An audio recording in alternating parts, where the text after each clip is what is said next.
আসসালামু আলাইকুম ওয়া রাহমাতুল্লাহ।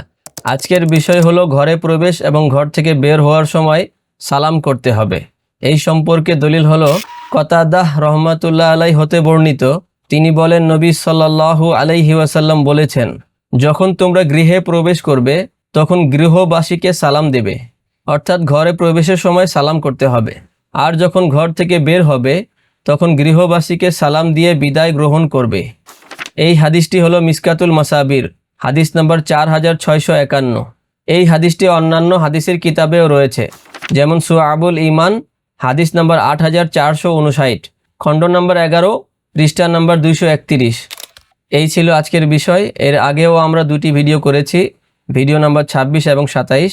সেখানে আমরা বলেছি ঘরে প্রবেশের সময় সালাম করতে হবে, কোরআন থেকেও দলিল দিয়েছি এবং হাদিস থেকেও। এবং আজকে দিলাম ঘরে প্রবেশ এবং বের হওয়ার সময় সালাম করতে হবে। আসসালামু আলাইকুম ওয়া রাহমাতুল্লাহ।